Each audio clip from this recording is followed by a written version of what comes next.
see how you do under pressure. Oh, yeah, I've been wanting this forever. I've been in the field with whatever they throw at me. Brush it off, pick myself up, moving on to the better. Ain't no errors, baby, it's a new era. I wake up early, feeling rich like I'm Kesha. I get to the paper, boy. Work with me, you know that I got it. Come with me, let's take a trip to the islands. We up on the jet, we'll do more than just fly on it. Stand on that hill, you gon' die on it.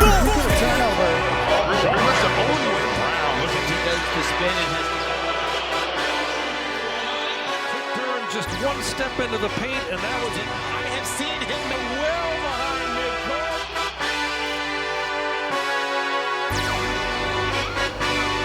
Hey, yeah, let's see how you do under pressure. Bonjour à tous, très content de vous retrouver aujourd'hui pour une nouvelle vidéo, pour un nouvel épisode de notre guide NBA pour la saison 2024-2025. Et donc aujourd'hui, on va parler d'une des 3 dernières équipes de cette série, puisqu'on est déjà à la 28e vidéo, ça passe très très vite. Et la NBA maintenant, c'est plus que dans 2 jours. Donc on a hâte, évidemment on a hâte. Et entre temps, on va parler donc de 3 équipes.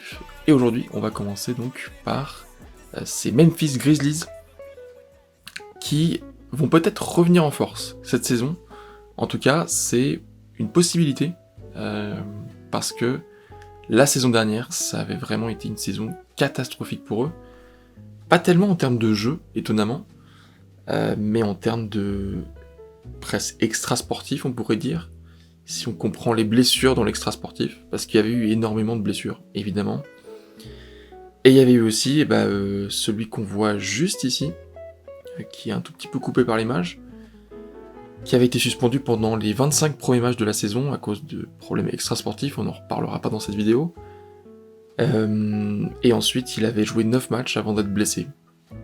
Donc voilà, Marcus Smart a été aussi blessé pendant une longue partie de la saison, et Jaren Jackson Jr. a dû jouer quasiment seul dans cette équipe en tant que titulaire. Voilà, c'était une saison terrible. En tout cas, les fans de Memphis ont dû souffrir en se disant que y avait une saison de sacrifiés et que potentiellement ils auraient un bon pic de draft. Et du coup, c'est arrivé très très bas évidemment dans cette conférence Ouest cette saison. Est-ce qu'ils vont pouvoir revenir en force? C'est la question qu'on va se poser maintenant. Très peu de changements dans cette équipe. On a toujours Ja Morant, évidemment au poste de meneur. S'il n'est pas blessé ou s'il n'y a pas de problème encore extra-sportif, évidemment je le souhaite pas, parce que c'est un joueur que j'adore voir jouer, je pense comme beaucoup de gens. On a Marcus Smart sur ce poste de numéro 2, ce bon vieux Marcus Smart, des Celtics, que moi j'adorais aux Celtics. J'étais triste qu'ils partent, mais bon, c'était peut-être la bonne chose à faire. On a Desmond Bane aussi, qui est un poste 2 de formation, mais qui peut aussi jouer ailier, pourquoi pas. Donc poste 3. Et Jaren Jackson Jr. qui peut aussi jouer poste 5, mais du coup avec l'arrivée du rookie, il sera plutôt décalé à un poste 4 qui lui convient plutôt mieux, je pense. On a aussi des joueurs de rotation dont on a l'habitude, malgré le départ de Zaire Williams par exemple, qui est parti aux Nets je crois. On a Santi Aldama, toujours, qui jouait titulaire d'ailleurs, parce que je l'ai pas dit, mais Jaren Jackson Jr. Il est blessé actuellement. Voilà. Il y a pas mal de joueurs blessés déjà dans cette équipe, notamment Jaren Jackson Jr. J'ai vu que apparemment il devrait jouer le match d'ouverture, donc voilà, c'est en tout cas ce que disent le coaching staff. Voilà, en tout cas, actuellement il est remplacé pendant les matchs de pré-saison par Santi Aldama. On a aussi Luke Kennard, qui est une vraie gâchette à 3 points, un très beau joueur pour le coup. John Conchar, Scottie Pippen Jr., évidemment le fils du très célèbre joueur des Chicago Bulls. Et on a 2 joueurs qui sont déjà blessés. On a aussi Brandon Clark, poste 4,5 on va dire. On a Vince Williams Jr. qui pour le coup va être réévalué dans, je crois, 3 ou 4 mois. Voilà, c'est une saison quasiment perdue pour lui. JJ Jackson 2, deuxième du nom, qui va être réévalué je crois dans 3 semaines. Donc voilà, c'est vraiment un début de saison sans eux en tout cas. Et potentiellement sans Jaren Jackson Jr., même si bon, a priori les nouvelles sont bonnes. Et donc on a la seule recrue de cet été, Zach Edey, le Canadien pivot issu de la fac de Purdue, dont on va parler d'ailleurs immédiatement. puisque c'est mon joueur à suivre. Alors il y en a pas mal dans cette équipe, on aurait pu mettre Ja Morant parce que on va suivre sa saison avec impatience et voir s'il arrive à rebondir, ce qu'il arrive généralement bien à faire. Et donc Zach Edey qui est drafté en 9ème place, en 9ème position plutôt, par ces Grizzlies, qui est un joueur immense par la taille, 2m24, donc c'est la même taille que Wemby.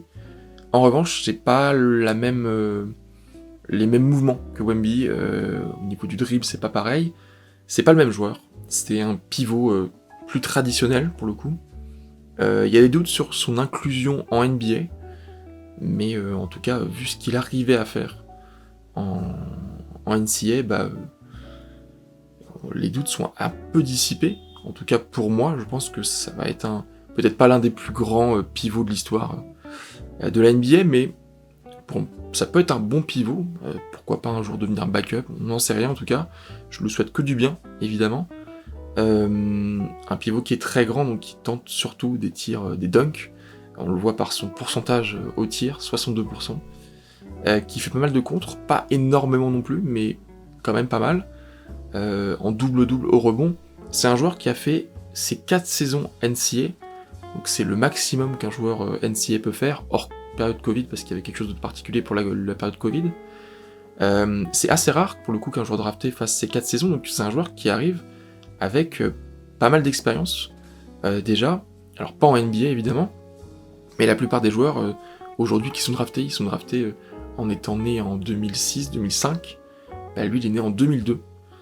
Finalement c'est pas un genou non plus, il a plus de 20 ans, et on va voir ce que ça va donner en NBA, s'il a assez d'expérience.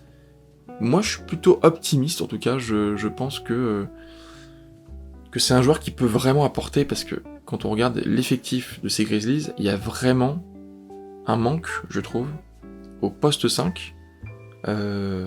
S'il est pas du tout bon, ou s'il est blessé, on a 0 poste 5 de formation. Voilà, il y a Steven Adams qui est parti, on en a parlé hier évidemment, qui a été blessé pendant très longtemps. Brandon Clark, c'est pas un poste 5 de formation, je l'ai mis en tant que backup, mais normalement c'est un poste 4. Jaren Jackson Jr. pareil, Santi Aldama pareil. Ils peuvent potentiellement remplacer, mais potentiellement sur une rotation, sur une saison, c'est très très compliqué, et puis ça peut pas le faire en playoff du tout.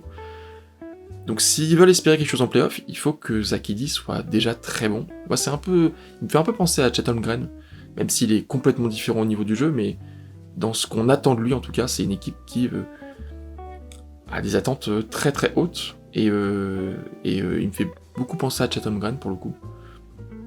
Voilà, et où est-ce que je vois maintenant ces Memphis Grizzlies?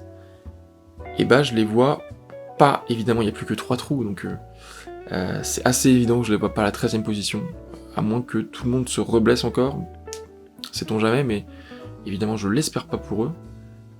Je ne les vois pas non plus se qualifier directement pour les playoffs, parce que j'ai toujours peur de blessures, de problèmes extrasportifs comme on a dit. Donc voilà, pour moi la 6ème position c'est un peu trop, surtout que vraiment les relever cette conférence Ouest, moi je les vois à la 8ème position, donc plus trop de surprises. Je les vois potentiellement jouer les playoffs. 8ème position, on n'est jamais sûr à 100% évidemment, mais bon, a priori ça pourrait jouer les playoffs, ces Grizzlies, avec un effectif qui n'est pas un effectif incroyable, je trouve quand même. C'est ça qui est assez fou avec ces Grizzlies, c'est que ils ont réussi à faire 2ème de saison régulière, je crois. C'était la saison, pas la saison dernière du coup, mais la saison d'avant, me semble-t-il. Ils étaient 2ème de saison régulière avec un effectif qui n'était pas non plus incroyable. On a des joueurs qui savent défendre, on a des Marcus Smart, Jaren Jackson Jr., un des meilleurs défenseurs de la ligue, un des meilleurs contreurs, même si évidemment la défense c'est pas que du contre. Mais cette équipe, elle a quand même pas un effectif de All-Star. Il y a Ja Morant qui est incroyable, qui peut faire des choses folles, notamment mettre des buzzer beaters face aux Pelicans lors de son match de retour. Mais voilà, l'effectif est pas dingue non plus, je trouve. Les backups sont pas fous, et ça pourrait se blesser, il y a des joueurs qui se blessent assez souvent. Donc voilà, moi je les mets 8ème, parce que j'ai pas énormément d'assurance sur cette équipe encore, mais ça m'étonnerait pas qu'ils soient beaucoup plus haut. On ne sait rien. Franchement, ils ont, je pense, de la NBA le plus gros delta de possibilités. C'est Grizzlies, et c'est pour ça que je les mets au milieu, parce que j'en sais rien. Ça m'étonnerait pas qu'ils soient 2e, ça m'étonnerait pas qu'ils soient 13e. Vraiment, et je crois que c'est la seule équipe dans ce cas de figure. Voilà. Dites-moi ce que vous en pensez en commentaire. Dites-moi ce que vous pensez de ces Memphis Grizzlies, qui est quand même une équipe qu'on attend en général en NBA, parce que évidemment Ja Morant est un joueur incroyable, et on a hâte de voir, je pense, vous aussi, ce qu'ils vont faire en NBA. En tout cas, moi j'ai hâte. J'ai très hâte, et surtout que cette saison reprenne. On est maintenant à 2 jours. Plus que 2 jours, et donc plus que 2 équipes dans notre série. On se retrouve donc demain pour parler d'une nouvelle équipe, et d'ici là, moi je vous dis à très vite.